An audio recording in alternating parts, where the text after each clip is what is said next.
Southland opened in 1956, and if you've been in Memphis most of your life, you have images of the firm and what Southland looked like back in the day. And by the time Tunica opened, we became what was commonly referred to as the rundown dog track. And frankly, it was run down. Tunica almost put it out of business. In 2005, legislation was passed in Arkansas allowing games of skill or judgment. So I've always said putting money in the game, that would be judgment. But at the end of the day, there are certain games that we can have and certain games that we can't have. But from a competitive basis, we're probably about 80% there. The other nuance in Arkansas is that everything has to be electronic. So even our table games are electronic. We play with real cards, but they're read electronically. You bet electronically. So we're not technically a casino in Arkansas. We are commonly referred to as the gaming establishment. If you think about it, if we only wanted to buy 50 or 20 games, and it's very expensive to get into a market, manufacturers had no interest. Well, when we bought 300 of the games, the manufacturers came beating at our door going, maybe there is a sales opportunity, and we have over 1,700 games today. So those manufacturers quickly became our friends. Before we could market, though, we had to fix the infrastructure. It was a track that had been there since 1956. So think about your business and look at it in perspective of whether you're a new business or an old business. We had people that had never had raises in 6 years, and we had people that had 6 raises in 1 year. There were lots of problems. We had people that were, well, I only cash checks, or I only sell tickets, or I only sell programs, and we were literally divided between gaming and racing. They each had their own break room. So there was a lot of infrastructure and cultural things that we needed to fix internally to get them to realize that we were one business. Without racing, we couldn't have gaming, and without gaming, racing was not going to survive. So there was a lot of time to do that. Then we needed to do 2 things. Let consumers know that we weren't the rundown dog track in West Memphis and that we now offered gaming, and develop a brand personality that was real to the consumer. So again, there were people that didn't necessarily like it, but at the end of the day, they were talking about it. And even some of the worst commercials that you can think of, you may necessarily remember.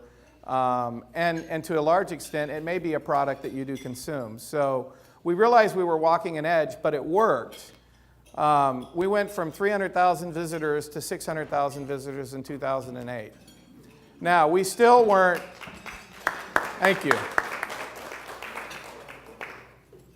We still weren't making money.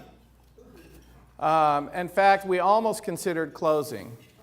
And it was in 2009 that we actually, in August, I can tell you, August 19th, was the day that we actually finally got what I would consider real product on the floor.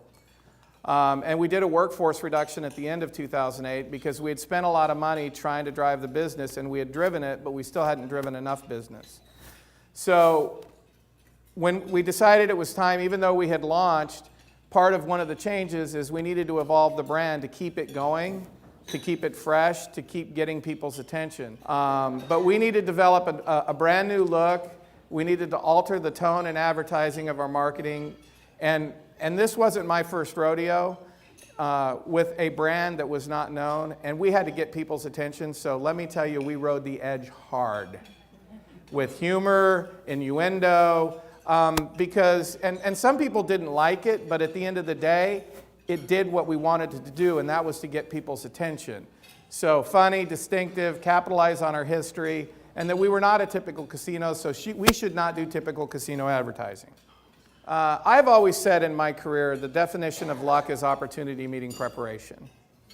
If you concentrate, even in your professional life, of just being the best that you can be, all you're waiting for is that right opportunity.